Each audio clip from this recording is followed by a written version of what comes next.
deputado, é um prazer estar aqui. Eu que agradeço essa janela na sua agenda. Ser líder de um governo e ainda por cima na região sudeste, eu imagino que você ia tomar quase todo o teu tempo particular. Então nós agradecemos muito nossos 15 minutos. E eu vou começar justamente por essa deixa aqui que eu estou fazendo logo de início. Eu queria, se fosse possível, que fizesse um balanço da gestão Pimentel nesse primeiro período de governo, principalmente em função de uma crise econômica que está tomando o país inteiro, uma queda de arrecadação.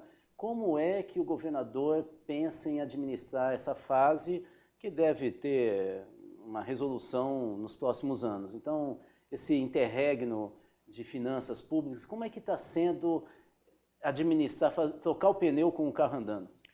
Rudá, antes de mais nada, a minha alegria, né, de estar aqui com você, com sua equipe, do 15 minutos, né? Olha, em abril do ano passado, a pedido do próprio governador, né, em janeiro, eu escrevi um livro de registro, né, dos meus 12 anos como deputado de oposição em Minas Gerais de um governo tucano, né? E a gente colocou um título para provocar mesmo, né? A herança maldita, o desgoverno tucano em Minas Gerais. Tudo aquilo que a gente falava na oposição, nós tivemos a confirmação nesses primeiros 4 anos de governo. Eu, nesse livro, me baseei na minha ação aqui na Assembleia, como presidente da Comissão de Direitos Humanos e na oposição, e num longo diagnóstico que o governador Fernando Pimentel fez, sua equipe trabalhou, dos 100 primeiros dias do que eles encontraram em Minas Gerais, cerca de 306 páginas de diagnóstico. E esse trabalho mostrou que nós derrubamos 2 mitos. Primeiro, o mito do choque de gestão, né, que foi anunciado até em rede nacional, em propaganda de rádio e TV, não era uma publicidade dirigida para Minas Gerais, como um governo da eficiência, que novas tecnologias tinham sido incorporadas. E eu mostrei na herança maldita que coisas mínimas, como a delegacia de informática de crimes cibernéticos, não tinha computador. Mostrei que 700 escolas corriam risco de cair totalmente ou parcialmente, como hoje nós temos 8 escolas interditadas pelo Corpo de Bombeiro com risco de cair.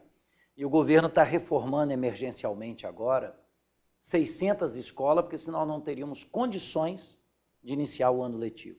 E o outro que a gente derrubou também é a história do déficit zero, que Minas Gerais, depois do 2º ano do governo Aécio, como um passe de mágica, Minas Gerais tinha saído de ser um país subdesenvolvido, pobre, africano, ou uma republiqueta das bananas na América Central e se tornado um cantão suíço, né? Então a gente mostra que não houve isso. Nós encontramos um governo com déficit de 7,2 bilhões de reais, admitido pela própria oposição, porque um mês antes de eu publicar o livro, nós votamos o novo orçamento e a oposição também votou favorável. Então, eu acho que a gente pegou um quadro difícil. Só que essa situação agravou durante este ano. Agravou porque 70% da economia mineira, ela se sustenta direto ou indiretamente a partir dos royalties minerais e vegetais. Por exemplo, se você coloca o que nós exportamos de minério de ferro, exportamos a 178 dólares a tonelada, hoje nós estamos exportando a 45 dólares a tonelada. Então, isso é uma mudança significativa. Se nós olharmos, por exemplo, também vinculado a isso, a questão setor primário, como de siderurgia, né, nós tivemos quase que um fechamento da empresa da Usiminas. Essa semana tivemos o fechamento da Mannesmann aqui na região de Belo Horizonte, na região metropolitana. tivemos dezenas e dezenas de siderúrgicas fechadas no Estado. Então, eu acho que isso é uma crise significativa, né? Então, o governo arrecadou menos, está gerando menos impostos, né? E isso tem causado uma crise. Agora, qual que é o grande diferencial do governo Pimentel? O governo Pimentel optou por agir com transparência. Quer dizer, através dos fóruns regionais de governo, o Estado foi dividido em 17 fóruns regionais, a sociedade está participando, inclusive com a sequência dos fóruns. Cada fórum elegeu sua coordenação, seu conselho. Então, a sociedade está participando. Dos servidores, por exemplo, da educação, que nunca foram recebidos no governo anterior. Era só em momentos de muita crise e a gente tinha greve na educação todo ano, como tivemos uma de 112 dias. O governo vem negociando com a educação, está com todas as dificuldades tentando implementar o piso. O governo também, esse ano, no que passou, nós não tivemos greve da saúde, porque houve aumento salarial e negociação com os servidores da saúde. Então, o governo vem enfrentando. Hoje, a discussão, por exemplo, de escalonamento de salário, né, que pelo menos deve vigorar até abril, o governo conseguiu garantir que 75% dos servidores recebessem em dias. Então, isso é um dado significativo. E os outros 25% vão receber de forma gradativa em 2 ou 3 parcelas. Somente 6% que vão receber na terceira parcela. E quando hoje 10 estados do Brasil fazem escalonamento de salário e 4, em função dessa crise mundial, 4 não pagaram o 13º. Então, eu acho que a palavra-chave do governo é aquela que Fernando Pimentel usou na campanha, ouvir para governar. Eu acho que esse diferencial é muito importante. Eu, como líder de governo, faço um pouco essa ponte com os movimentos sociais, mas, fundamentalmente, eu tento construir a governabilidade aprovando os projetos do governo aqui dentro da Assembleia, de maneira ética, de maneira transparente, né? Existe coisas obrigatórias, como é pagamento de emendas de deputado, porque são orçamentários, a realidade do presidencialismo de coalizão no Brasil, então eu garanto que isso seja liberado e, ao mesmo tempo, tenho convidado partidos, né, ampliado a base de sustentação do governo, partidos participarem do gerenciamento do governo. Então, a gente tem conseguido atravessar esse vendaval e eu acredito que nós vamos conseguir fazer em Minas um excepcional governo. Qual a diferença na prática, já que o senhor é um parlamentar já com larga experiência, com aqueles fóruns regionais que a Assembleia promoveu um tempo atrás, de consulta, e esses especificamente do Executivo? Na prática, o que muda em termos de encaminhamento? Olha bem, inclusive é o artigo 12 da Constituição Estadual, que foi aprovado em dezembro de 1994, né? A emenda constitucional número 12. A fundamentação nossa diante da oposição, que dizia que nós estávamos cubanizando Minas com esses fóruns regionais, né? Ou fazendo o bolivarianismo aqui, né? Ninguém sabe o jeito que é isso. Que ninguém sabe, porque se alguém conhecer o grande libertador que foi Simão Bolívar, né, deveria sentir orgulhoso, né? É um homem que orgulha as Américas. Você não vai em nenhuma rua da América Latina que você não tem a rua principal Simão Bolívar, quando não muito você tem um monumento a Simão Bolívar. Um parênteses aqui, sabe? Tem um peruano que acaba de escrever um texto, são jornalistas que estão aqui no Brasil, escrevendo um livro muito interessante, falando como que eles, como correspondentes do exterior, dos jornais dele, veem o Brasil. E um peruano, nesse livro, que é fácil de achar, diz que o Brasil, ele se assusta, é o único país da América Latina que tem nome de avenida de ditador. Não existe nenhum outro Mas lugar. Agora estão saindo, estão acabando com ela, né? Inclusive em Belo Horizonte, o viaduto Castelo Branco hoje chama viaduto Helena Greco. Então isso para nós é uma vitória grande, mas é verdade. Mas qual a diferença? A emenda constitucional número 12 falava em plenárias regionais, falava em audiências públicas regionais. né? Então, nós até para essa oposição que queria descaracterizar, nós falamos, olha, quem esqueceu que está na Constituição foram os tucanos, depois que chegaram no poder. Porque nos 3 primeiros anos que eu fui deputado aqui, em 95, 96, 97, eu participei das audiências públicas regionais. Quem acabou com elas foi no último ano do governo Eduardo Azeredo e não voltou mais.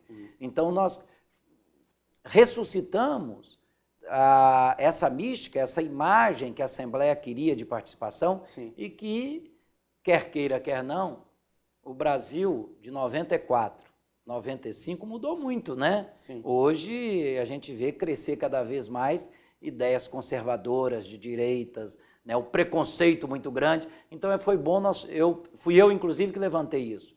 Quando o governo achava que precisava de uma lei para fazer os fóruns regionais de governo, eu que numa reunião com o governador, fui lá e falei, não, tem as audiências públicas regionais aqui, que inclusive fala da participação que seria coordenada pela Assembleia, com a participação do Poder Executivo, do Tribunal de Contas, do Poder Judiciário, do Ministério Público, e foi aí que nós fizemos um convênio com a Assembleia, e a Assembleia participou ativamente dos fóruns regionais de governo, através da Comissão de Participação Popular. Bom, na sua fala agora há pouco, tem um caminho que eu queria explorar um pouquinho, pela sua experiência pessoal, quando se comentava aqui de como que o Brasil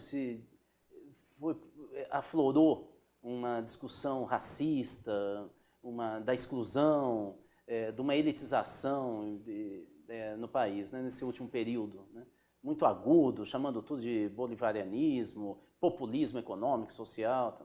Bom, eu queria puxar um detalhe disso daí para explorar um pouco a sua experiência pessoal. O senhor é um parlamentar muito conhecido na defesa dos direitos humanos. E eu tenho a impressão que sofreu muito também em função disso. Eu queria que o senhor desse um depoimento para nós aqui. O que significa no Brasil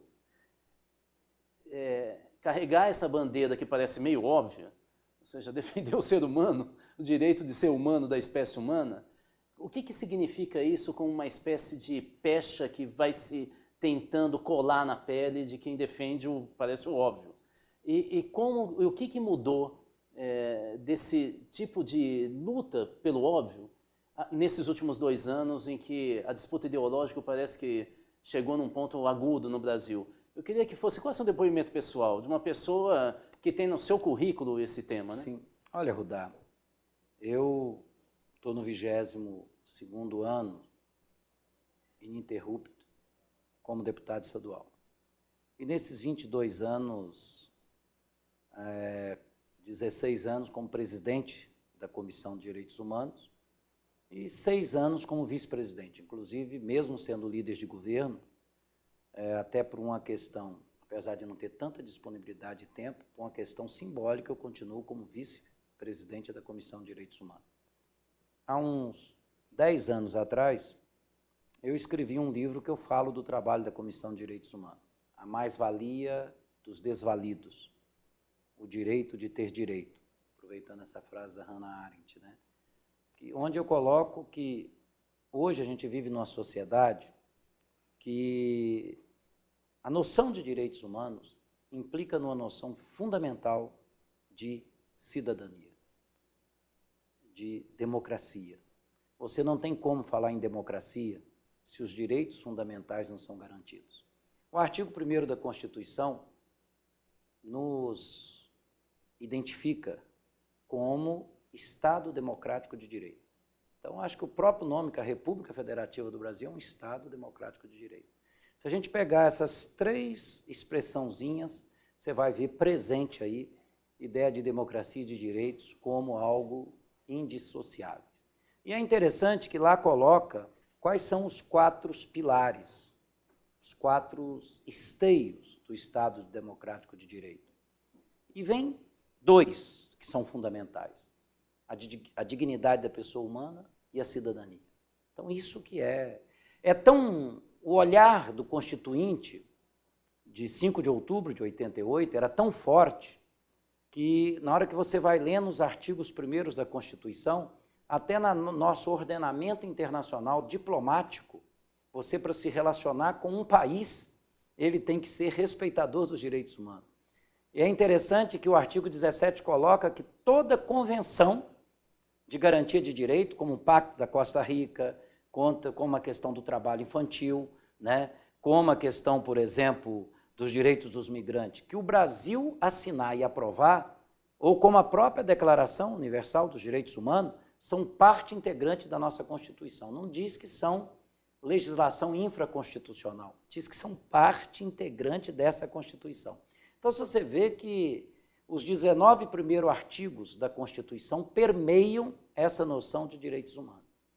E se você caminhar à frente na Constituição, você vai ver como você vai garantir esses direitos humanos em diferentes dimensões, na educação, na saúde, na assistência social. Então, eu acho que a gente não tem como pensar democracia sem pensar direitos humanos. Só que nesse livro, eu provoco um pouquinho mais, porque eu falo dos desvalidos. Né? Falar em direitos humanos hoje é falar em direitos dos mais pobres. Quem é, se numa blitz policial estiver passando, qual carro que com toda certeza tem mais chance de ser parado? Um modelo importado, né? Ou um automóvel mais simples, um Fiat Uno, um Volkswagen de um cidadão mais pobre. Se tiver, por exemplo, numa batida policial, um negro ou um branco tem condições de ser visto como mais suspeito. Alguém bem vestido de terno e gravata ou fraque, ou um cidadão vestido de forma mais simples. Então, hoje, falar em direitos humanos é falar em direitos dos pobres, é ter claro isso. Né? Eu sinto feliz, sabe, de ter esse selo, esse símbolo de direitos humanos. E nesses tempos sombrios, eu digo o seguinte, olha, o meu olhar, antes de tudo, é um olhar de esperança. São nas noites mais escuras que a gente consegue enxergar as estrelas. Mas para isso a gente tem que andar de cabeça erguida. Então eu acho que nós vamos superar. Tempo de intolerância, a gente vê, por exemplo, diante a discussão hoje do conceito de família no Congresso Nacional é terrível, né? Proibir que um casal de gays possa adotar um filho ou possa se constituir uma família, apesar de já ter significado um avanço, né? O casamento gay no Brasil, a gente vê como que isso está presente, essa polêmica em tudo, né?